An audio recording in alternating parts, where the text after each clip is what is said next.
E para conversar com a gente sobre essa questão, nós falamos agora com Gonçalo Vecina, que é médico sanitarista, professor de medicina da USP e ex-presidente da Anvisa. Boa noite, professor Gonçalo Vecina, seja muito bem-vindo.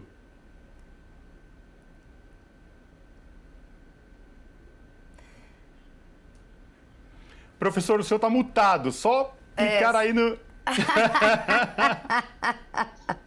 Foi só para dar a oportunidade de vocês falarem desse clássico. Boa noite.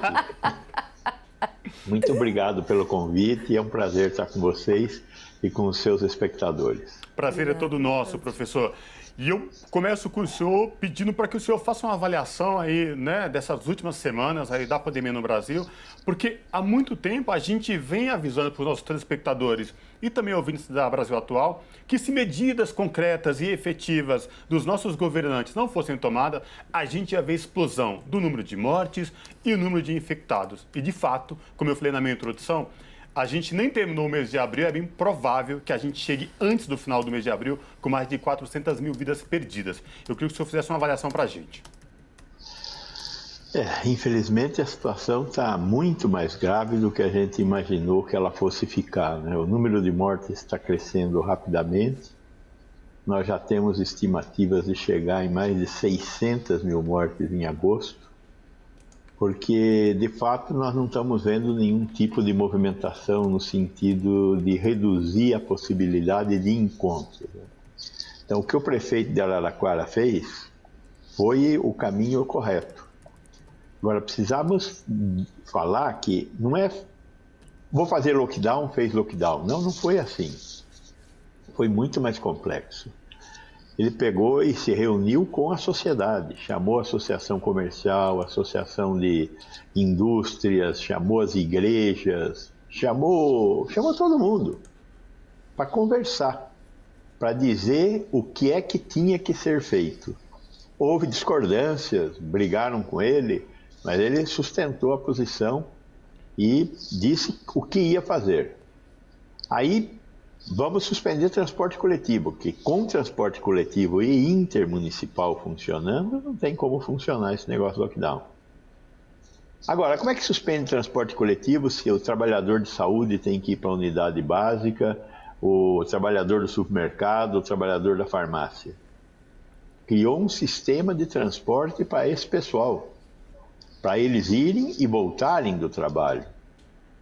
Aí, preparou a rede básica, a internação domiciliar, ou seja, os profissionais de saúde indo à casa das pessoas, um 0800 para os médicos telefonarem 2 vezes ao dia para os pacientes infectados que estavam em casa, um sistema de coleta de RT-PCR, o exame que precisa ser feito para saber quem está infectado, que foi combinado, foi acordado, foi um contrato feito com a Unesp, para fazer os exames por R$90 cada exame. A Araraquara está fazendo mais de 1.000 exames por semana, o município está gastando R$90 mil por semana para fazer exames de RT-PCR, que ficam prontos no mesmo dia, e com isso comunica a pessoa que está infectada. E a pessoa que está infectada ganha um ticket alimentação de R$800, porque não vai poder sair na rua para buscar comida porque está infectado, não pode infectar mais ninguém. Criou um sistema de controle com a Guarda Municipal, criou uma multa para as pessoas que fossem pegas na rua sem ter uma razão de estar na rua. Essa é uma coisa muito importante, quer dizer, se não tem nenhuma consequência eu não obedecer à regra, por que eu vou obedecer à regra? Agora, se tem possibilidade, eu não estou falando de punir, tem possibilidade de punir, as pessoas respeitam. É como o negócio do cinto de segurança. Nós temos que, no Brasil a gente tem esse vício de pôr na cadeia, né? Nós temos a segunda maior população carcerária do mundo, isso não resolveu a criminalidade. Agora, a impunidade faz com que a criminalidade cresça. Então, o que nós temos que demonstrar é que existe sim a possibilidade de punição. E aí as pessoas se comportam. Lá ele criou uma multa de 2 valores de referência do município, que dá uma cesta básica. para quem fosse pego fora de casa sem razão de ser. Ou seja, ele não fez um lockdown, ele fez uma ação política sanitária na cidade. Chamou os municípios do entorno para participarem da proposta dele. A maioria aceitou e tivemos lockdowns pequenos. São Carlos, que fica a 40 quilômetros de Araraquara, não aceitou. Prefeito bolsonarista. Na sexta-feira retrasada, Araraquara teve 0 mortos. 0. Depois de ter tido mais de 40. Teve 0. 40% dos internados na Santa Casa de Araraquara eram são carlenses. Por quê? Porque saíram na rua, porque não respeitaram o lockdown. Então, tem um caminho, tem um jeito certo de controlar essa pandemia. Esse jeito é diminuindo os encontros. Tem que fazer isolamento social, tem que conseguir fazer distanciamento, tem que usar máscara. Para quê? Para diminuir o número de casos. Tem que haver proteção para os pobres, para que eles tenham condição de levar comida para casa, distribuição de cesta básica, ticket de alimentação, para que as pessoas possam comer. Quem não pode comer vai sair na rua atrás de comida. E quando sai na rua, o que acontece? Encontra o bicho. Não tem jeito. Por isso nós temos 3 vezes mais mortos entre os pobres do que entre os remediados e ricos. Então, está na hora de pensar em tudo isso. Professor, Araraquara, de fato, é um modelo, né? Ficou um exemplo justamente por todos os elementos que o senhor muito bem pontuou e explicou para a gente aqui nesse momento. Mas o exemplo justamente de São Carlos e de outras cidades do Brasil, porque a gente fala o Brasil é um país de proporções continentais, enfim, o que eu quero dizer é o seguinte, temos 3 esferas de poder, vamos dizer assim, de ação direta, né? Governo federal, os governadores, né, o Estado e os municípios. Araraquara, como eu disse, um município do interior de São Paulo com um bom exemplo, né? Mas a cidade vizinha, por exemplo, atrapalhando, de certa forma, esse projeto. Minha pergunta é, o quanto fez falta e continua fazendo uma efetiva coordenação nacional de controle à pandemia? É lógico que nós estamos vivendo uma situação que podia ser pior, né? Por que podia ser pior? O Supremo Tribunal Federal podia não ter se manifestado lá atrás, permitindo que governadores e prefeitos tomassem decisões em relação ao direito de ir e vir. O direito de ir e vir se submete ao direito à saúde, ao direito à vida. O direito à vida vem antes do direito de ir e vir, vem antes do direito de culto, vem antes dos outros direitos, porque se você não estiver viva, não vale a pena ter os outros direitos. Essa coisa é tão simples assim, né? Então, o Supremo, dada a posição do governo federal de não tomar nenhuma posição, deu essa atribuição para estados e municípios. Agora, é óbvio, com 5.570 municípios, são 5.570 sentenças. 27 estados são 27 sentenças, né? E, aliás, já temos levantamentos feitos de casos e mortes em estados bolsonaristas e não bolsonaristas. E deu a lógica, né? Estados que tiveram preocupações com circulação de pessoas, com o comércio, tiveram menos mortes do que estados que liberaram a vida, por assim dizer, normal, né? O pior, o mais ilustrativo desses estados é o Amazonas. Um governador que é um fascínora, né? Ele deu origem para 2 ondas, e além da falta de oxigênio que nós tivemos na cidade, onde ele é corresponsável junto com o Ministério da Saúde pela falta de oxigênio na cidade. Eles sabiam que ia faltar oxigênio e não fizeram a única coisa que tinham que fazer, que era colocar cilindros de oxigênio em aviões e levar para lá. Não fizeram. Então, eles são responsáveis. Então, essa situação é uma situação real. Nós temos que cobrar desses responsáveis essa quantidade de mortes que nós fizemos. Já tem vários cálculos demonstrando, de diferentes formas, quantas mortes seriam evitáveis destas quase 370 mil mortes se tivéssemos prefeitos, governadores, presidente tomando decisões para reduzir o número de mortes na nossa sociedade. Isto é real. Nós sabemos calcular isso. Quanto nós poderíamos ter evitado de mortes? Agora precisamos que o judiciário faça a sua parte, o judiciário, o legislativo, com essa história da CPI aí. Eu acho que essa CPI não vai dar em nada, né? Como todas as CPIs vão terminar em pizza. Mas vai ser mais um tijolo. E esse tijolo tem que ser colocado. E cada tijolo que nós tivermos que colocar, cada um de nós tem que colocar esse tijolo. Porque é dessa forma que nós vamos conseguir construir um Brasil diferente deste que nós estamos agora vivendo. Professor Vecina, aqui no estado de São Paulo, o governador João Dória, final de março, a partir da segunda quinzena de março e início de abril, implementou aquela fase emergencial. Agora, ela sai dessa fase emergencial, retorna para a vermelha e já se começa a discutir uma possível transição para laranja. E aí flexibiliza várias atividades, inclusive com retorno às aulas presenciais, digamos, 35% da capacidade de cada escola no estado, mas enfim, o retorno presencial. Contra, inclusive, o que diz especialista, inclusive a vontade dos professores, inclusive com alto número de professores contaminados. Professor, é momento de flexibilizar todas essas medidas aí nesse atual momento? Eu não tenho dúvida que em algum momento tem que flexibilizar, mas que este não é o momento, eu tenho certeza também, porque nós estamos com um pico de mortes, um pico de casos. Então, eu acho que nós deveríamos manter essas medidas emergenciais por mais 1 ou 2 semanas, para conseguir ter uma redução mais importante no número de pessoas internadas, na fila de pessoas que precisam ir para a UTI.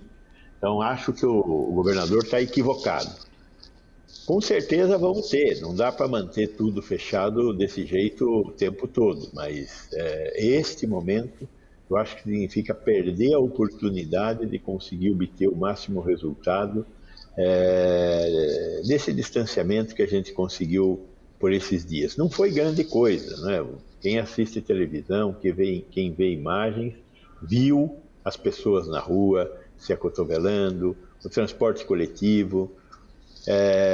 Tivemos a oportunidade de ver coisas como o metrô diminuir o número de trens, aumentar o espaçamento entre trens, o que certamente redundou em aglomeração, redundou em maior probabilidade de contágio nos meios de transporte. Isso foi um erro, né? Nós tínhamos que ter feito o contrário. Na frota de ônibus, o prefeito não fez a mesma bobagem, mas mesmo assim também não aumentou a frota. E nem discutiu com a sociedade algum tipo de alteração no horário de início e término do trabalho para tentar diluir um pouco a concentração das pessoas a serem transportadas para o trabalho ou para casa no final do dia. Então, enfim, continuamos fazendo as coisas meia boca, né? E agora vamos interromper um pouco precocemente, na minha opinião, essas medidas que estão dando resultado. Mas, infelizmente, devíamos manter mais. E depois, com certeza, até nós conseguirmos ter vacina suficiente para a população, nós vamos ficar entrando e saindo. Não tem jeito, o mundo inteiro está vivendo isso, nós não vamos escapar de viver isso, ou entrar e sair, né? Um ioiô aí de isolamento e liberação. Mas temos que entender que não tem outro jeito de poupar vidas. Professor, queria entrar um pouco no tema das vacinas, essa história da primeira e da segunda dose. Foram divulgados alguns números nessa semana, nos últimos 10 dias, de que há 1,5 milhão de pessoas, ou um pouco mais que isso, que foram tomar a primeira dose e não foram tomar a segunda. Em algumas capitais, a gente sabe que há escassez de imunizante, mas há casos em que a pessoa simplesmente não voltou para tomar a segunda dose. Minha pergunta técnica é o seguinte: o quanto essa situação, seja por falta do imunizante, seja porque a pessoa não segue rigorosamente o calendário da campanha de vacinação, o quanto isso atrapalha a tal da imunização coletiva, que é o que a gente está buscando? Totalmente. Você veja que nós estamos falando de 1,5 milhão de pessoas. Isso é mais ou menos um pouco menos de 10% das pessoas que tomaram vacina, né? Nós tivemos umas 24 milhões de pessoas que tomaram vacina, qualquer dose, né? E aí nós temos esses 1 milhão e tanto. É muita gente. Acho que, em grande medida, isso é fruto desse clima de barata voa. Falta vacina e as pessoas estão mal informadas. Essa questão da escassez é um desastre, né? Desgraça pouco é bobagem. Então, falta vacina, dá essa coisa toda que está acontecendo aí. Por um lado. Por outro lado, eu não joguei a toalha ainda. As nossas unidades básicas de saúde, elas têm capacidade e competência para buscar essas pessoas em casa. Aonde nós tivermos vacinas que foram aplicadas na população do entorno da unidade básica de saúde, eu não tenho dúvida que isso está sob domínio da unidade básica de saúde. A unidade básica tem o endereço das pessoas e tem como entrar em contato com as pessoas, seja por telefone, seja fisicamente indo à casa das pessoas. Pouco mais complicado são essas regiões, essas soluções tipo drive-thru. Aí vai ser um pouco mais complicado. Por quê? Porque você perde a base populacional.